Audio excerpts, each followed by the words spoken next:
There's a lot of opportunity. Whether my own view is I would be very surprised, but I've been wrong in the past, if the Occupy movement is able to spawn beyond, what we currently see, into education, into some actions. Remember, a lot of the actions that people are taking, they're labeling them Occupy because the Occupy movement elevated the word. It's now, once again, a legitimate form of political protest, which is really good because, the whole notion we have a right to occupy, we have a right to assert and take over public space for politics is very exciting. But you know what? That's what the Wobblies did in the turn of the last century with speak-outs. That's what other movements have done. They've just sort of reinvigorated and brought it back. How you engage in all the notion of movements maybe starting off conservative. They start off conservative because often they're, a little defensive. And people become radicalized through struggle. Every now and then there's somebody who reads, Isaac Deutscher's History of Trotsky and then decides, I'm a radical. Or, they, read the Communist Manifesto and think, who knew? But the vast majority of people don't radicalize that way. They start to get radical, and then they go and they start to read and discover, wow, I didn't know that. In the women's movement, if you think about it, it normally started with women sort of deciding that maybe I'm not nuts. What's going on here? And talking to others. And in talking to others and recognizing you have a shared experience, and that shared experience is one of oppression, and that's not right, then you start to get more radical. And so it's, but in my mind, the most important thing is not to just engage in consciousness race. You must put action and learning together. It's, whatever angers you gets you moving, but then take action. Then reconsider your action. Go back, learn, reevaluate it, learn more. It's that whole method that has always been the method of a radical movement. So, just before, just a couple of questions, just directly responding. Most of the examples, there's about 22 in this book. Some of them are theoretical, and we're doing volume 2 because there's so many cases of worker occupations and insurrections throughout history and in the contemporary era especially. I could mention 5 or 6 significant events that took place around the world within the last 12 months.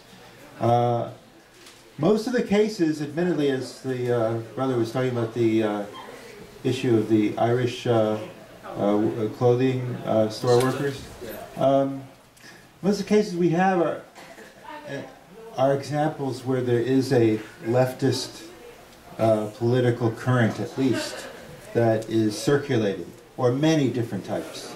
And that I agree that there is no best or anything like that. I don't think that, we need to create a central committee of anything, but we do need to think of alternatives. And that means that leftist movements and ideas are important, and because movements do not have staying power, at least over a number of years, maybe we do need to create parties. I'm not interested in electoral parties, though, which is a different question.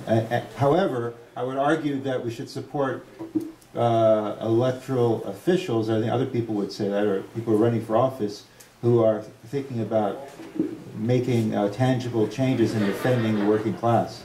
That's not just my perspective, but the perspective of a lot of socialists historically, that, yeah, we'll support the Social Democratic Party even if we don't agree with them on fundamental issues.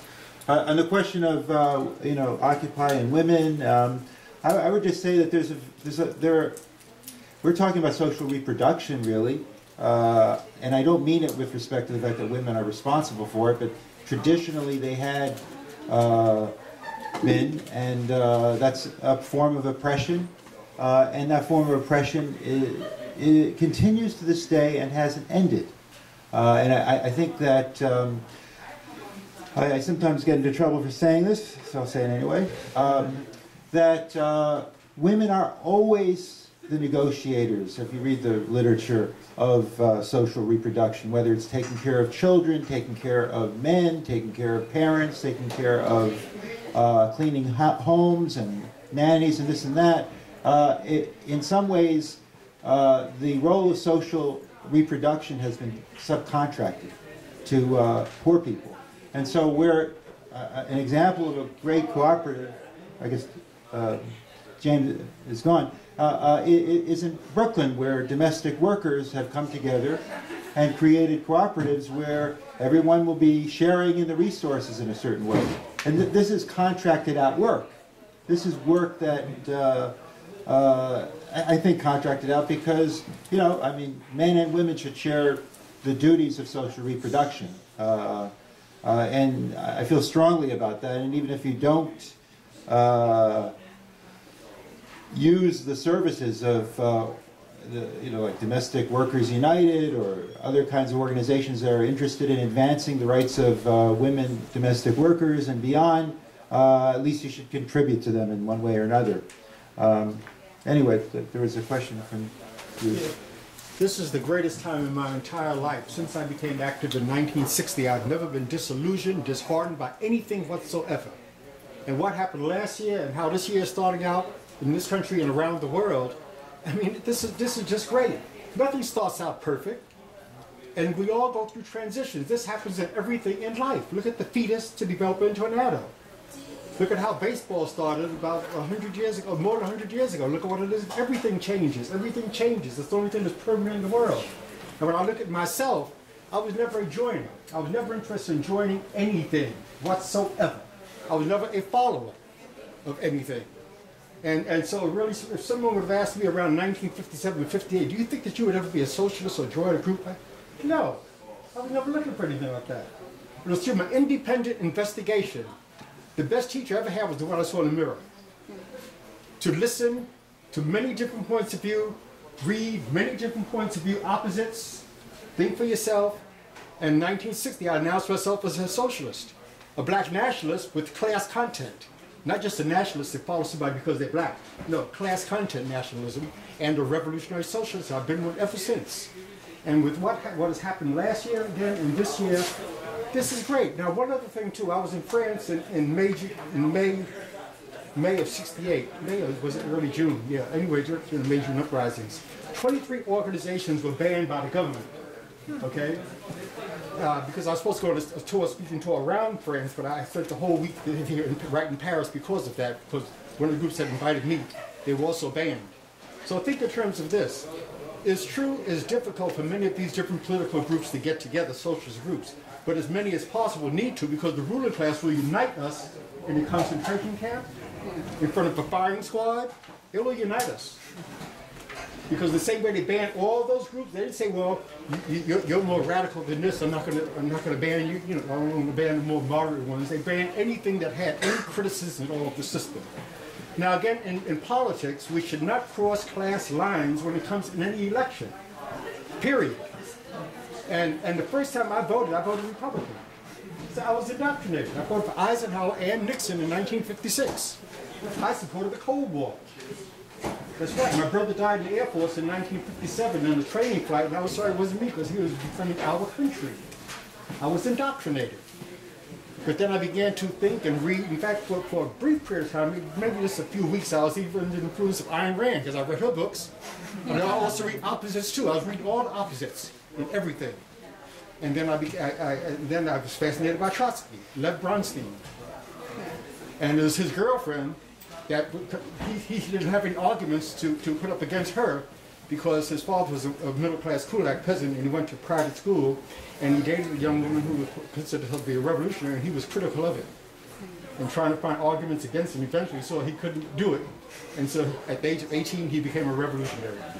And to show you how much he influences people, my son, my youngest son, he knows about Trotsky. In fact, we went to a Trotsky conference in 2008 at Fordham University.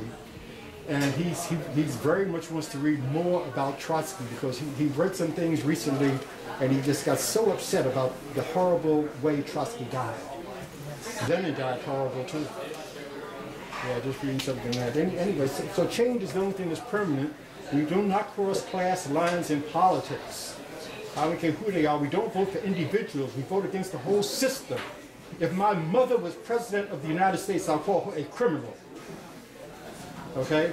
You don't vote for or against individuals. Individuals are important only to the degree of what social forces they align themselves with. Hitler didn't create fascism. No, the capitalists used him as a tool to smash the working class. Lenin couldn't identify himself. No, but he identified with the masses. You know, and so anyway, it's more and more to go into but life is very exciting. There's no reason at all to be different. When I look and see the different ages of here, the different people here, oh, this is great. This is fabulous. Okay? Say it again? Were you ever a candidate for vice president? In 68, I was on the Buckley show, yeah. And to me, Buckley was a mental midget. When somebody told me about 4 years ago that he died, I said his body finally caught up with his brain. Many people are brain dead, but the body just keeps them going. Yeah, I ran for Congress 3 times too, but I'm not a politician. Mayor of New York City in 1969, Mayor of Oakland, California in 1977. Borough President of Manhattan, Attorney General of New York State, and I was with the Freedom Now Party in 1964. I was not allowed to speak publicly anywhere in the streets of Harlem in the summer of 1964. I was arrested twice. And so sometimes, nobody is perfect, and I'm not. So other people might criticize me sometimes for my political views, but I say, well, listen, the ruling class has told me that generally I'm right. And other people, because they wouldn't have, I had my life threatened a few times too. So they will tell you. Just, wrap it up? Yeah, wrap it up and stick around for a while and... Yeah. Some words? Unless you want to. Okay. Unless there's questions? Yeah. We have questions. Yeah, collection. Okay, I think we should, first of all, thank our speakers for a very informative...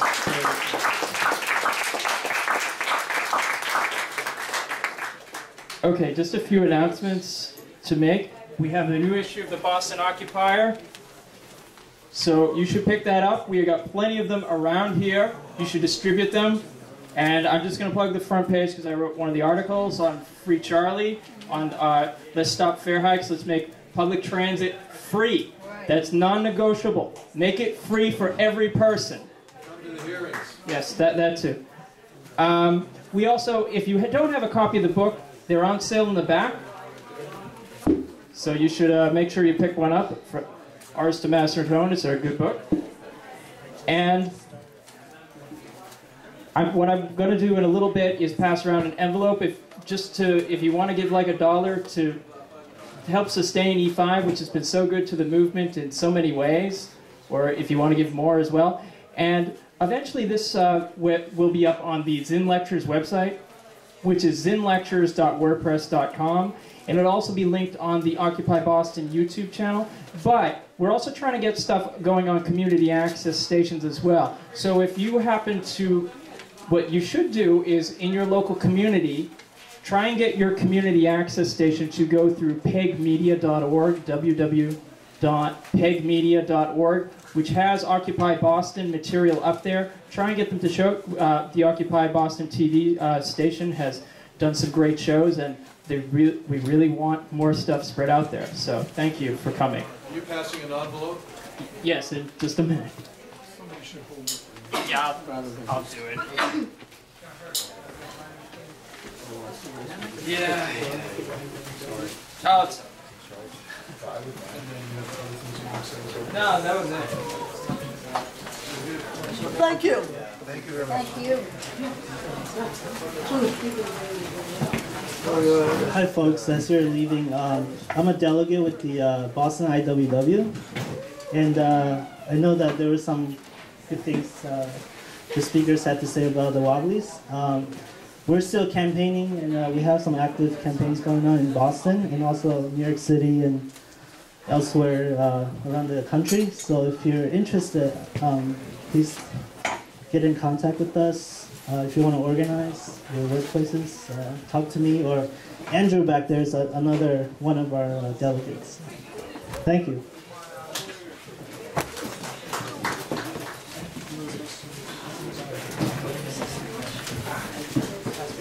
There's a dance-a-thon fundraiser for E5. It's at Spontaneous Celebrations in Jamaica Plain on March 10th. There's flyers on your way out.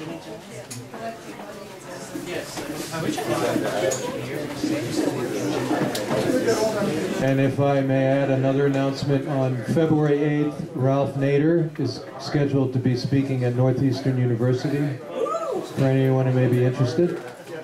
Dude, I go to Northeastern. I know, you have to call it out. Weren't you? You going to make an announcement? You look like you're up front here. Oh, very good. I just want to say, we're not going to get to talk tomorrow. Yes. The Labor Guild, the Archdiocese of Boston, some of the folks there have asked me to give a series on healthcare for workers. And basically, the request was to organize a series of guest speakers. Well, I'm going to take a couple of sessions myself. I just can't sit idly by and take attendance. But one of them certainly should be on the Massachusetts scene, Chapter 58, and so forth. And it's Monday nights. So if you got a Monday night that's free between the middle of March and May. No problem, yeah. We're also, so I've been working with...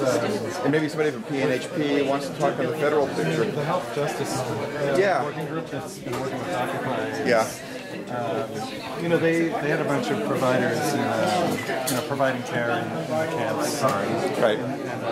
And so there's especially this, Don Balkan-Martinez from the Boston Liberation Health Group. Like this whole liberation health concept is really interesting. And they got a bunch of articles around the work they're doing in Occupy. It's mostly social workers, like providing like care, but also sort of education about why there's unequal access to care. And it's kind of interesting. There's probably some good speakers out of that group. It's timely. It's like Occupy stuff. Sure. Yeah. Well, I don't know how many, Local 103 folks. Well, there was a bunch of, out-of-work trades workers. That's something, to work on.